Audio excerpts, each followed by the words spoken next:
धूल से अनुग्रह तक। आज राख बुधवार है मेरे प्रियो। मसीह में प्रिय भाई, प्रिय बहन, माता पिता, परमेश्वर के चुने हुए लोग, आज राख बुधवार है। हम बाहरी रस्म को नहीं मना रहे हैं, परंतु परमेश्वर के वचन की शिक्षा ले रहे हैं। परमेश्वर की वाणी आज हमें स्पष्ट रूप से कहती है, धूल तू है और धूल में लौट जाएगा। जब आदम और हवा ने परमेश्वर के विरुद्ध पाप किया तो परमेश्वर ने अपने न्याय में ये दंड उनको सुनाया। यह वचन हमें हमारी सच्ची दशा याद दिलाता है। हम धूल हैं, हमारी देह नाश्वर है, हमारी आत्मा पाप में पूरी तरह मरी हुई है। बाइबल स्पष्ट रूप से कहती है कि हम अपने अपराधों में मरे हुए थे और खोए हुए थे और संसार की इच्छा के अनुसार अपने जीवन को जी रहे थे। क्रोध के संतान थे, भटके हुए थे और परमेश्वर से दूर थे। इफिसी 2 अध्याय 1 से 3 वचन में मेरे प्रिय रोमियो की पत्री बताता है, कोई भी धर्मी नहीं, एक भी नहीं, कोई भी नहीं जो भला काम करे, एक भी नहीं। मेरे प्रियो सब के सब भटक गए, पाप में इंसान भटक गया है और खोया हुआ। रोमी 3 अध्याय 10 से 12। यह है हमारा कुल भ्रष्ट होना। हम खुद से परमेश्वर की ओर मुड़ नहीं सकते मेरे प्रियो। हम खुद से पवित्र भी नहीं हो सकते। हम धूल हैं और धूल की ओर लौटने वाले हैं। यह सत्य है, परंतु हे प्रियो, यही अंत नहीं है। यही अंत नहीं है। वही परमेश्वर जो हमें धूल से बनाता है, मिट्टी से बनाता है, उसी ने अपनी स्वतंत्र और अद्भुत अनुग्रह से हमें बचाने का निश्चय किया है। Praise the Lord. योएल भविष्यवक्ता के द्वारा परमेश्वर ने कहा, परमेश्वर के लोगों से परमेश्वर ने कहा, अभी भी सुनो, उपवास के साथ रोते पीटते अपने पूरे मन से फिरकर मेरे पास आओ। अपने वस्त्र नहीं, अपने मन ही को फाड़कर अपने परमेश्वर यहोवा की ओर फिरो, क्योंकि हमारा परमेश्वर अनुग्रहकारी, दयालु, क्रोध करने में धीरजवंत और अति करुणामय परमेश्वर है। सो परमेश्वर के लोगों को परमेश्वर कहता है, पश्चाताप करो, अपने पापों से फिरो, मन फिराओ और मेरी ओर लौट आओ।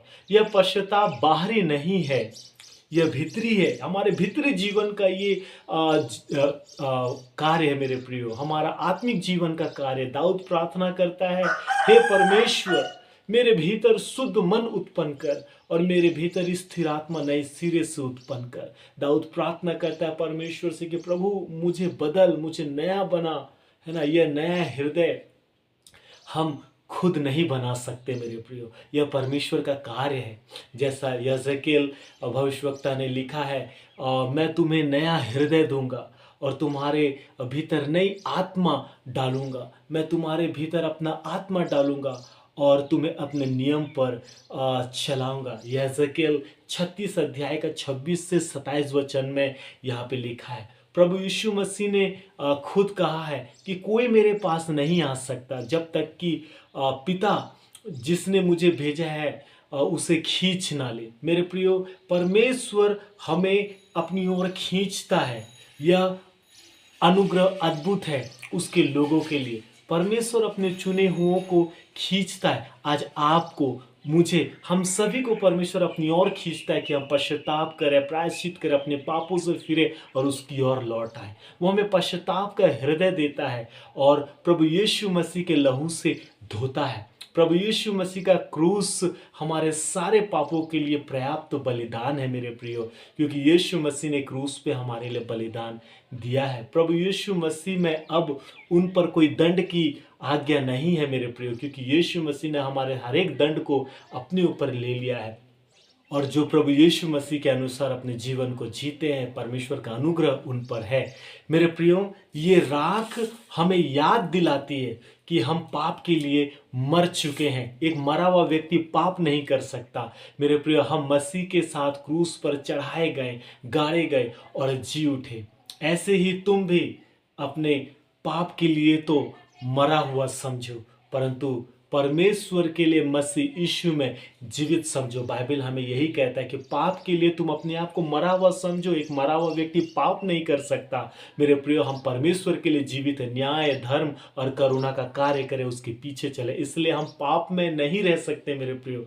हम उसके चुने हुए हैं और उसके चुने हुए कभी भी पाप में नहीं खो सकता, पाप में जीवन नहीं जी सकता। वो मन फिराएगा परमेश्वर की और लौट आएगा मेरे प्रियो। प्रभु यीशु मसीह ने कहा है, मैं उनको अपने पास ले आऊंगा। Praise the lord. सो मेरे प्रिय, प्रभु यीशु मसीह यूहन्ना 10:28 में कहता है कि मैं उन्हें अनंत जीवन देता हूं, वे कभी नाश ना होंगे। अब लेंट के इन 40 दिनों में हम उपवास रखते हैं, हम प्रार्थना करते हैं और पापों के लिए प्रायश्चित करते हैं, पाप से दूर रहते हैं, पाप को अपने से दूर करते हैं।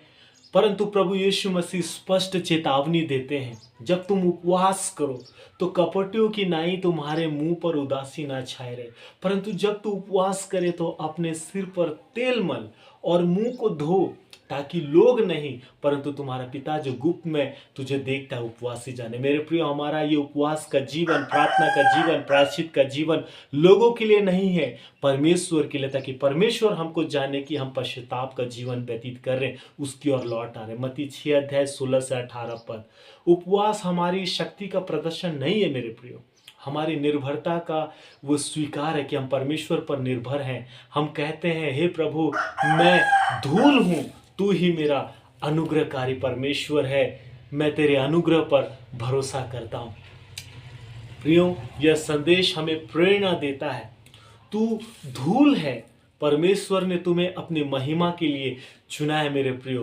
तुम पाप में मरे हुए थे, एक समय मेरे प्रियो हम सब पाप में मरे हुए थे, परंतु मसीह में हम जीवित हो गए। परमेश्वर ने हमको मसीह यीशु में जिलाया है। मेरे प्रियो, हम कमज़ोर हो सकते हैं, परंतु परमेश्वर का अनुग्रह हमें अंत तक स्थिर करेगा। जैसा फिलिपी 1:6 में कहता है, जिसने तुम में भला काम आरंभ किया है, जिसने तुम में भला काम आरंभ किया है, वो उसे मसीह यीशु के दिन तक पूरा भी करेगा।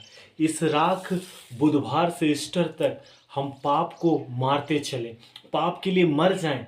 और मेरे प्रियो, एक मरा हुआ व्यक्ति पाप नहीं करता। और परमेश्वर के अनुग्रह पर भरोसा रखें, प्रभु की महिमा में बढ़ते जाएं। हमारी आशा इस धूल में नहीं बल्कि जी उठे हुए प्रभु यीशु मसीह में है, जो शीघ्र आने वाला है। Praise the lord. सो मेरे प्रियो, ईश्वर इस संदेश से आप सबको बहुतायत की आशीष दे और इस 40 काल में हम अपने जीवन को प्रायश्चित का जीवन व्यतीत करें, अपने पापों से मन फिराएं, परमेश्वर की ओर लौट आए। हमारा प्रायश्चित करना, उपवास करना, हमारा प्रार्थना करना मेरे प्रियो, ये दिखावटी नहीं परंतु परमेश्वर के सामने ये सब कुछ है, मनुष्य के सामने नहीं, ये परमेश्वर के सामने, ताकि परमेश्वर के सामने हम फिरें, परमेश्वर के सामने हम मन फिराएं, उसकी ओर लौट आएं। Praise the lord. सो ईश्वर आप सबको बहुतायत की आशीष दे। आइए इस समय हम प्रार्थना करें। हे सर्वशक्तिमान परमेश्वर पिता, पुत्र और पवित्र आत्मा, तू ही हमें धूल से उठाता और अनुग्रह से बचाता है। हमारे कुल भ्रष्ट हृदय को देख, हमें नया हृदय दे, हमारे पाप धो, हमें मसीह यीशु के लहू से शुद्ध कर, हमें अपने चुने हुए अनुग्रह में स्थिर रख, ताकि हम तेरी महिमा करते रहें, हम तेरे नाम की महिमा करते रहें।